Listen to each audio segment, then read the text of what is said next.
മന്ത്രിതല ഉപസമിതിയുടെ ഏറ്റവും വലിയൊരു തീരുമാനം ഇന്ന് വന്നിരിക്കുന്നു. സമിതിയിൽ ഒരു തീരുമാനം ഉണ്ടായിരിക്കുന്നു. ടൗൺഷിപ്പ് സംസ്ഥാന സർക്കാരിൻ്റെ നേതൃത്വത്തിൽ തന്നെയായിരിക്കും നടപ്പിലാക്കുക എന്ന വാർത്ത വന്നു. വയനാട്ടിൽ അതിവേഗ പുനരധിവാസ നടപടികളുമായി സംസ്ഥാന സർക്കാർ ടൗൺഷിപ്പ് നിർമ്മിക്കാൻ ഒരുങ്ങുകയാണ്. ഇത് പൂർണ്ണമായും സംസ്ഥാന സർക്കാരിൻ്റെ നേതൃത്വത്തിൽ തന്നെയായിരിക്കും നടക്കുക. പുനരധിവാസത്തിന് പ്രത്യേക പാക്കേജ് തയ്യാറാക്കുമെന്നും മന്ത്രി എ കെ ശശീന്ദ്രൻ മന്ത്രിസഭാ ഉപസമിതി യോഗത്തിന് ശേഷം 24-നോട് പറഞ്ഞു.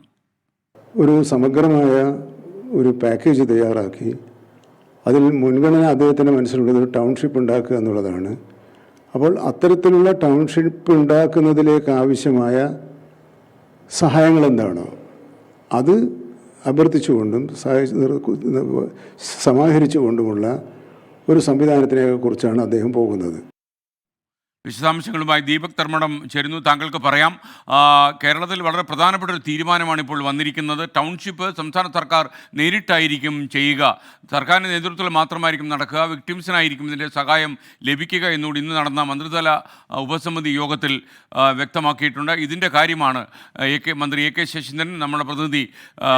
സർക്കാർ തലത്തിൽ തന്നെ ഒരു ബൃഹത് പുനരധിവാസ പദ്ധതി പാക്കേജ് ഉണ്ടാക്കാൻ പോകുന്നു എന്നുള്ളതാണ് ഇന്നത്തെ തീരുമാനം. മുഖ്യമന്ത്രി പിണറായി വിജയൻ നേരിട്ട് ഇന്ന് യോഗം വിളിക്കുകയായിരുന്നു. അതായത് ഈ ദുരന്ത നിവാരണ പ്രവർത്തനങ്ങൾക്ക് നേതൃത്വം നൽകാൻ മന്ത്രിസഭാ ഉപസമിതി രൂപീകരിച്ചിരുന്നു. ആ മന്ത്രിസഭാ ഉപസമിതിയുടെ ഓൺലൈൻ യോഗമാണ് വിളിച്ചത്. ആ യോഗത്തിൽ ചീഫ് സെക്രട്ടറി ഡോക്ടർ വേണുവും പങ്കെടുത്തിരുന്നു. ആ യോഗത്തിൽ നിർണായകമായ കുറേ തീരുമാനങ്ങളെടുത്തു.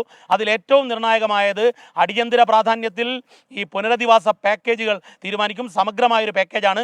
മുഖ്യമന്ത്രി തന്നെ യോഗത്തിൽ പറഞ്ഞു, ആ സമഗ്രമായ പാക്കേജിലെ ഏറ്റവും പ്രധാനപ്പെട്ട ഇനം ഒരു പുനരധിവാസ ടൗൺഷിപ്പ് ആയിരിക്കണം. കാരണം ഈ ഇരകൾക്ക് ഒരു ടൗൺഷിപ്പ് ഉണ്ടാക്കണം.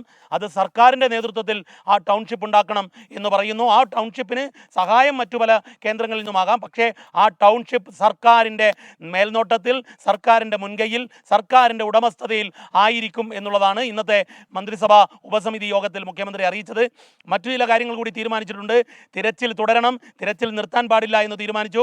മാത്രവുമല്ല, ചാലിയാറിൽ വളരെ വേഗത്തിൽ മൃതദേഹം നീങ്ങിയത് കൊണ്ട് തന്നെ ചാലിയാർ കടലിലേക്ക് ചേരുന്ന ഭാഗത്ത് കോസ്റ്റ് ഗാർഡിൻ്റെ സഹായത്തോടുകൂടി, നേവിയുടെ സഹായത്തോടുകൂടി തെരച്ചിൽ നടത്താനുള്ള സാധ്യത കൂടി കണക്കിലെടുക്കണമെന്ന നിർദ്ദേശം ഇന്ന് ചീഫ് സെക്രട്ടറിക്ക് മുഖ്യമന്ത്രി നൽകിയിട്ടുണ്ട്.